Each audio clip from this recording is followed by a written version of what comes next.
18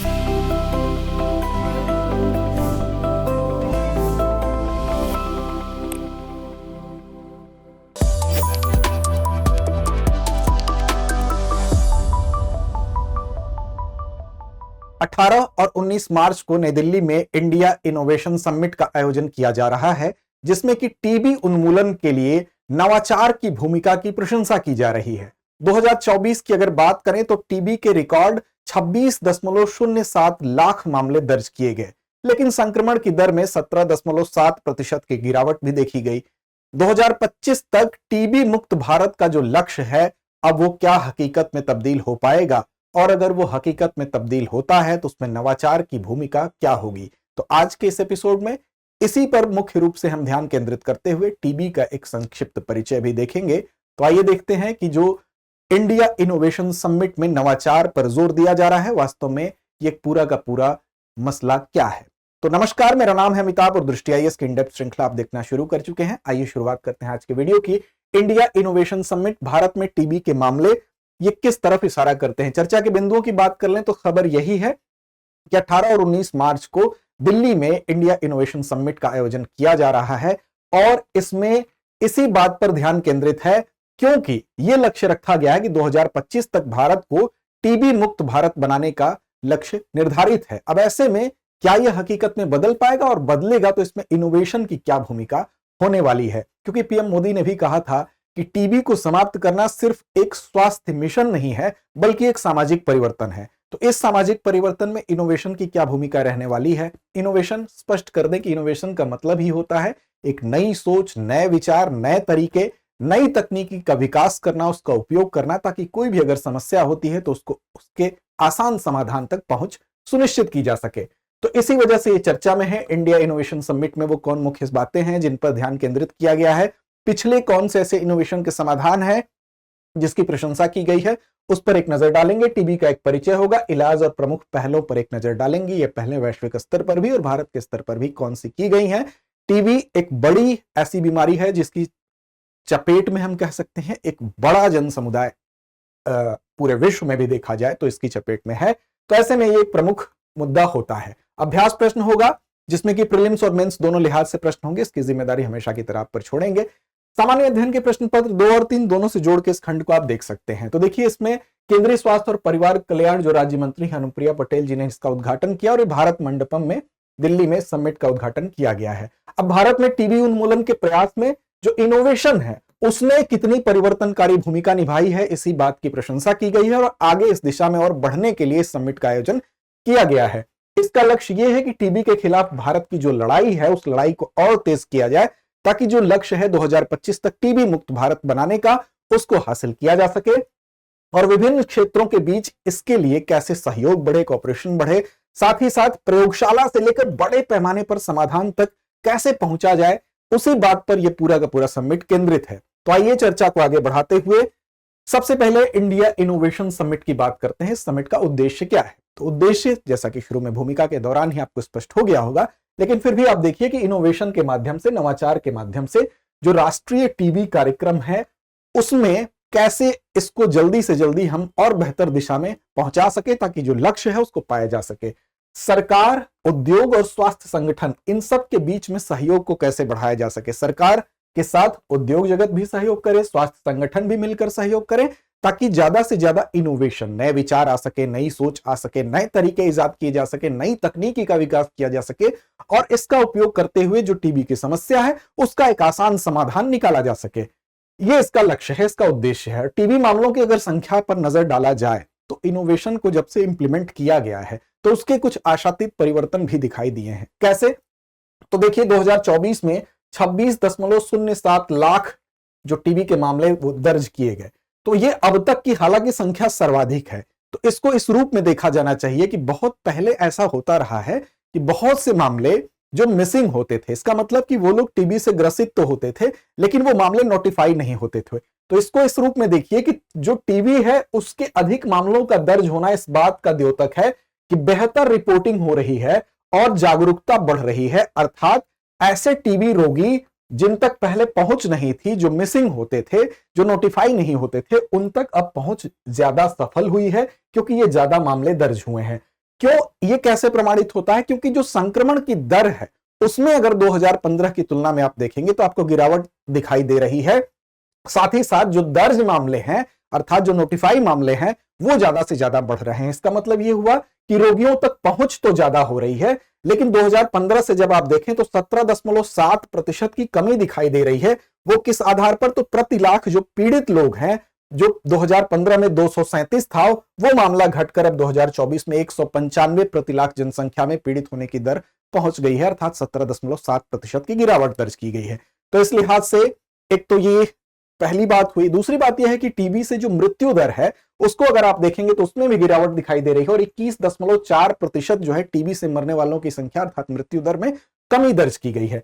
साथ ही साथ जो मिसिंग मामले होते थे, मिसिंग मामला जो बताया गया कि वो लोग टीबी से ग्रसित तो होते थे लेकिन नोटिफाई नहीं होते थे। तो 2015 में ये संख्या 15 लाख थी। 15 लाख ऐसे लोग थे जो जिनको टीबी थी लेकिन वो नोटिफाई नहीं थे, वो दर्ज नहीं थे। अब ऐसे में 2023 तक अगर आप देखें तो ये मामला 2.5 लाख तक पहुंच गया। 2.5 लाख लोग ही ऐसे हैं, एक अनुमान है जिसके अनुसार, जो लोग मिसिंग हैं।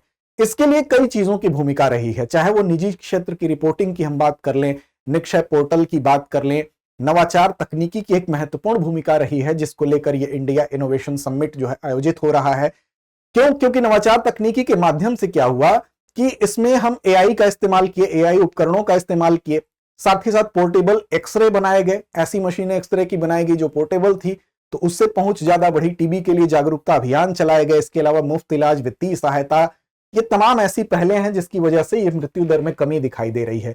अब इसमें नई उपचार पद्धतियों की अगर बात करें तो टीबी के लिए अब देखिए ऐसी ओरल दवाएं विकसित की गई हैं। देखिए एक तो दवा होती है जो इंजेक्शन के माध्यम से दी जाती है, उसमें दर्द भी होता है, लोग उससे डरते हैं, इंजेक्शन लगवाना अमूमन एक व्यक्ति नहीं चाहता है। लेकिन अगर कोई दवा मौखिक है, सिर्फ उसको खा लेना है, तो वो आसान पद्धति मानी जाती है। तो इस लिहाज से अगर आप देखें तो जो ओरल दवाएं विकसित हैं जिनको मुख के माध्यम से ग्रहण किया जा सकता है, तो ये एक ऐसी चीज है जो कि दवा प्रतिरोधी व्यवस्था है जो टीबी से लड़ने के लिए जो आसान है, दर्द से इसमें कहीं कोई नाता नहीं है। तो इसलिए एक ये नई उपचार पद्धति है जिसको हम कह सकते हैं कि इनोवेशन का परिणाम है।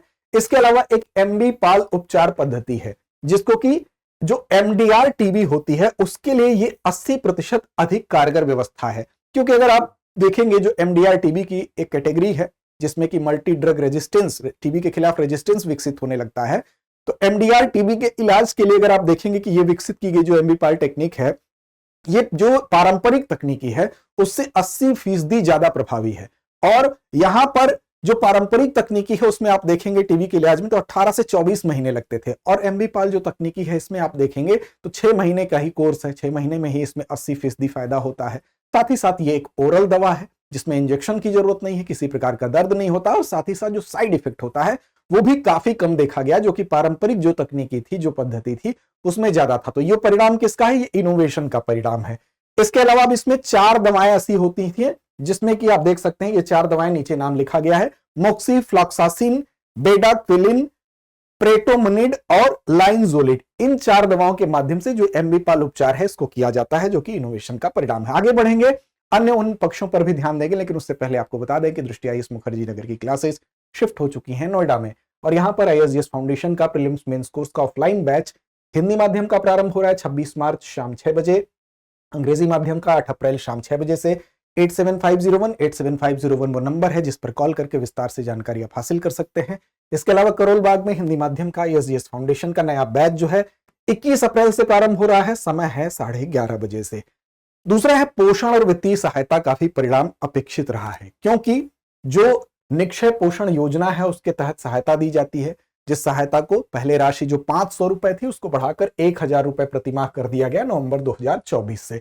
तो इससे भी लोग अब अपने आप को नोटिफाई कराने के लिए, उनको ये जो योजना एक ऊर्जा के रूप में काम करती है, क्योंकि जब वित्तीय सहायता मिलती है तो उसके एक स्वाभाविक प्रवृत्ति है कि मन में एक, हम कह सकते हैं कि स्वाभाविक आकर्षण होता है कि एक तो हमारे रोग का इलाज भी होगा और साथ साथ ये वित्तीय सहायता भी मिलेगी। तो ये योजना पोषण और वित्तीय सहायता जो है इसमें काफी कारगर साबित हुई। इसके अलावा टीबी उन्मूलन जो अभियान है उसकी भी भूमिका रही। जैसे टीबी मुक्त भारत एक अभियान चलाया गया जो कि 100 दिन का एक गहन अभियान था, 7 दिसंबर 2024 से 455 जिलों में यह चलाया गया। अब इसकी रिपोर्ट मार्च 2025 के विश्व टीबी दिवस पर, अब आप कमेंट करके बताएं कि विश्व टीबी दिवस कब मनाया जाता है। जरूर बताएं इसको। अब इसी दिन विश्व टीबी दिवस पर इसकी रिपोर्ट जारी होगी, जो कि टीबी मुक्त भारत का 100 दिन का एक गहन अभियान था। 7 दिसंबर 2024 से 455 जिलों में इसको शुरू किया गया। इसकी भी टीबी उन्मूलन अभियान की भी एक महत्वपूर्ण भूमिका रही, इसको भी देखा जा रहा है। इसके अलावा तकनीकी नवाचार की हम बात कर ही रहे हैं, तो तकनीकी नवाचार में अगर आप देखेंगे तो 3 स्वदेशी पोर्टेबल एक्सरे डिवाइस विकसित की गई। अब देखिए, एक्सरे कराने के लिए अमूमन गांव में आप देखेंगे तो अस्पताल तक की यात्रा करनी पड़ती थी, तो एक गांव का व्यक्ति अस्पताल तक जाना नहीं चाहेगा। लेकिन ऐसी मशीनें बनाई गई, ऐसी एक्सरे मशीनें बनाई गई जो पोर्टेबल है, जो बैटरी से संचालित होती हैं, छोटी हैं आकार में, और आसानी से उसको एक जगह से दूसरी जगह ले जाया जा सकता है। तो मरीज तक अगर इन मशीनों को लेकर पहुंचा जाए तो आसानी से एक्सरे हो सकता है। तो इसकी बड़ी भूमिका रही, और खास करके हम जो विदेशी मशीनों पर आश्रित थे, ये स्वदेशी मशीनें हैं, तो इसने बहुत अहम भूमिका निभाई। फिर एआई आधारित डीप सीएक्सआर से टीबी की पहचान तेज हुई और सटीक हुई। अब ये क्या है, तो देखिए, जो डीप सीएक्सआर है ये एक एआई सॉफ्टवेयर है, अर्थात आर्टिफिशियल इंटेलिजेंस पर आधारित एक सॉफ्टवेयर है। ये एक्सरे रिपोर्ट जो होती है उसको तेजी से पढ़ लेता है, और साथ साथ जो टीबी के लक्षण है उसकी पहचान भी तेजी से कर लेता है। तो ऐसी दशा में क्या होगा, तेजी से हम कह सकते हैं कि कुछ ही घंटों में आपको पता चल जाएगा कि आपके अंदर टीबी के लक्षण हैं या नहीं है। तो इसका रोल काफी बेहतर रहा है। साथ ही साथ स्वदेशी आणविक डायग्नोस्टिक टेस्ट अर्थात फोटो डिटेक्ट ये भी डेवलप किया गया है। अब ये क्या है, तो दरअसल इसके माध्यम से एक खास मेडिकल टेस्ट है, इसके माध्यम से बलगम की जांच हो जाती है और कुछ घंटों में ही इसमें रिजल्ट मिल जाता है। तो ये कुछ ऐसे इनोवेशंस हैं जिसकी सहायता से टीबी उन्मूलन में हमको सहायता मिल रही है, ज्यादा से ज्यादा टीबी रोगियों तक पहुंच सुनिश्चित हो रही है, और हमारा जो लक्ष्य है 2025 तक टीबी मुक्त भारत का, उसकी दिशा में हम तेजी से आगे बढ़ रहे हैं, माइलस्टोन की तरफ हम बढ़ रहे हैं। तो टीबी में ये जो नवाचार तकनीकी है इसकी भूमिका को आप यहां देख सकते हैं। अब भारत की प्रतिबद्धता है 2025 तक इस लक्ष्य को पाने की। इसके अलावा साथ साथ ये भी आप ध्यान दीजिएगा कि लेप्रोसी, लसिका, फाइलेरिया, खसरा, रुबेला, कालाजार, इसको भी खत्म करने की योजना है, इसके साथ साथ टीबी के साथ साथ। अब यहां पर जो सबमिट हो रहा है, यहां की अगर बात करें तो यहां 1200 प्लस प्रतिनिधि, जिसमें कि शोधकर्ता भी हैं, इसमें साइंटिस्ट भी हैं, जो उद्योग जगत के लोग भी हैं, कुछ हेल्थ सेक्टर के जो स्पेशलिस्ट हैं वो भी हैं, स्वास्थ्य विशेषज्ञ लोग भी हैं, और 200 प्लस नवाचारों का यहां पर प्रदर्शन किया जाएगा, ऐसे इनोवेशंस का यहां प्रदर्शन किया जाएगा, और इसमें से कुछ और आसान समाधान तक पहुंच होगी, जिससे कि आगे की जो राह है वो और आसान होगी और लक्ष्य तक आसानी से पहुंचा जा सकेगा। आगे बढ़ते हैं, अब टीबी का एक परिचय भी जान लेते हैं। तो टीबी, जिसको तपेदिक आम भाषा में कहा जाता है, बेसिकली ये क्या है, तो एक जीवाणु संक्रमण है, अर्थात बैक्टीरिया से होने वाला एक प्रकार का संक्रमण है, एक रोग है, जो कि माइकोबैक्टीरियम ट्यूबरकुलोसिस बैक्टीरिया का नाम है, जिसकी वजह से ये होता है। मुख्य रूप से अगर बात करेंगे तो प्रभावित अंग के रूप में फेफड़े होते हैं, जो फेफड़ों को सबसे ज्यादा प्रभावित करता है, लेकिन साथ साथ फेफड़ों की जो बाहरी परत होती है जिसको प्लूरा कहते हैं, लसिका ग्रंथियां जो लिम्फ नोड्स होते हैं, आंतें, रीढ़ की हड्डी और मस्तिष्क को भी ये प्रभावित करता है। ये एक वायुजनित संक्रमण है, इसका मतलब कि हवा के माध्यम से संक्रमण फैलता है। कोई खांसता है, कोई छींकता है, अगर टीबी का मरीज है तो उसके संपर्क में अगर आप लंबे समय तक हैं तो हवा के माध्यम से बैक्टीरिया फैलता है, तो आपको होने का खतरा होता है। कोई ऐसी जगह जहां पर क्रॉस वेंटिलेशन नहीं है, हवा का ज्यादा हम कह सकते हैं कि वेंटिलेशन की सुविधा नहीं है, तो वहां पर होने का खतरा ज्यादा होता है। अगर किसी जगह पर भीड़ भाड़ ज्यादा है तो वहां पर भी संक्रमण का खतरा ज्यादा होता है। इसके लक्षणों की अगर बात करें तो लंबे समय तक अगर किसी व्यक्ति को 2 हफ्ते से ज्यादा समय तक अगर खांसी आ रही है तो इसका एक लक्षण यह भी है, बलगम में अगर ब्लड आता है, खून आता है, सीने में दर्द होता है, थकान, कमजोरी लगती है, और लगातार आपका वजन कम हो रहा है, तो आपको टीबी की शिकायत हो सकती है। इसके अलावा लगातार बुखार आता है और रात में पसीने आने की भी शिकायत इसमें देखी जाती है। इसके इलाज की बात करें तो 6 महीने का एक मानक उपचार इसका है, जो डॉक्टर के पास आप जाएं, परामर्शदाता के पास जाएं और उससे कोर्स लें। टीबी का जो है 6 महीने तक इसकी दवा चलेगी, जो कि एक मानक उपचार है। 4 मुख्य टीबी रोधी जो दवाएं हैं उनके साथ आपका इलाज शुरू होगा, और टीबी बैक्टीरियल दवाओं के प्रति रेजिस्टेंट भी हो सकता है, इसलिए इसमें सही इलाज टाइम पर लेना जरूरी होता है। नहीं तो एक समय ऐसा आ जाएगा कि आप दवाएं लेंगे और आपको हो सकता है जो फर्स्ट रो की दवा है वो उतनी कारगर ना हो, तो सेकेंड रो की दवा लेनी पड़ेगी। तो ऐसी कंडीशन में, सीवियर कंडीशन से बचने के लिए शुरुआती लक्षण देखने पर ही आपको परामर्शदाता के पास जाना चाहिए। अब देखिए, जब इसमें रेजिस्टेंस विकसित हो जाता है, अर्थात दवाएं असर नहीं करती हैं, तो उसकी 2 कंडीशन होती है। एक तो एमडीआर टीबी बोलते हैं, जिसको मल्टी ड्रग रेजिस्टेंट टीबी कहते हैं। ये कब कंडीशन होगी? जब बैक्टीरिया जो आपका होगा तो उस बैक्टीरिया पर सामान्य टीबी की जो दवा होती है, जैसे आईएनएच एक सामान्य दवा है, शुरुआत में दी जाती है, ये अब असर करना बंद कर देगी, मतलब एकदम प्रारंभिक जो दवा है अगर वो आपको दी गई और असर वो नहीं करने लगी, इसका मतलब क्या हुआ? इसका मतलब ये हुआ कि जो ड्रग है, जो दवा है, प्रारंभिक दवा, उसके खिलाफ रेजिस्टेंट बना लिया उस बैक्टीरिया ने, तो ऐसी दशा में इसको एमडीआर टीबी कहेंगे। अब दूसरी कंडीशन इससे भी ज्यादा सीवियर होती है, उसमें क्या होता है? जब एक्सडीआर कंडीशन होती है, अर्थात एक्सटेंसिवली ड्रग रेजिस्टेंट, ये जब दूसरे रोग की भी दवा असर नहीं करती है तब ये कंडीशन आ जाती है। तो ये दो कंडीशन है, दोनों सीरियसनेस को टीबी के देखते हुए सीवियर कंडीशन होती है। इससे बेहतर है कि प्रारंभिक लक्षण दिखने पर ही आप चिकित्सक के पास चले जाएं। अब टीबी से निपटने की कुछ प्रमुख पहल पर एक नजर डालते हैं। वैश्विक रूप से भी पहल की गई, क्योंकि यह समस्या केवल भारत की नहीं बल्कि वैश्विक रूप से बहुत ज्यादा लोग टीबी से पीड़ित हैं। तो वैश्विक पहल पर भी एक नजर डालते हैं, फिर भारत की भी पहल पर एक नजर डालते हैं। वैश्विक प्रयास की अगर बात करें तो find.treat.all.#end-TB पहल एक है, जो कि WHO, ग्लोबल फंड और स्टॉप टीबी पार्टनरशिप द्वारा शुरू की गई। इसके अलावा WHO की ग्लोबल टीबी रिपोर्ट भी है, जो कि हर साल टीबी के संबंध में प्रकाशित की जाती है। टीबी की स्थिति क्या है उस दिशा में यह रिपोर्ट जारी की जाती है। टीबी उन्मूलन योजना 2023 से 2030 तक, अर्थात 2030 तक टीबी को खत्म करने की एक रणनीति और फंडिंग योजना है, अर्थात टीबी को 2030 तक समाप्त किया जाए, इसके लिए फंडिंग की जाती है, इसके लिए रणनीति बनाई जाती है। संयुक्त राष्ट्र का समर्थन भी है, सभी देश टीबी उन्मूलन का संकल्प लेते हैं संयुक्त राष्ट्र समर्थन के अंतर्गत। और सतत विकास लक्ष्य की अगर बात करें, एसडीजी गोल की बात करें, तो उसमें जो गोल 3.3 है उसमें भी टीबी को समाप्त करने के लिए यूएन द्वारा तय किया गया लक्ष्य भी सम्मिलित है। भारत के प्रयासों पर अगर नजर डालें तो प्रधानमंत्री टीबी मुक्त भारत अभियान 2025 तक टीबी खत्म करने का लक्ष्य जिसकी बात की जा रही है। राष्ट्रीय रणनीतिक योजना एनएसपी 2017 से 25 टीबी नियंत्रण के लिए एक सरकारी योजना है। टीबी हारेगा देश जीतेगा अभियान जागरूकता और इलाज को बढ़ावा देने के लिए है। और निक्षय पोषण योजना, जैसा कि बताया गया कि इसके माध्यम से जो वित्तीय सहायता है, टीबी मरीजों के पोषण और वित्तीय सहायता की बात की जाती है, जिसमें 1000 रुपए प्रति माह वित्तीय सहायता के रूप में दी जाती है।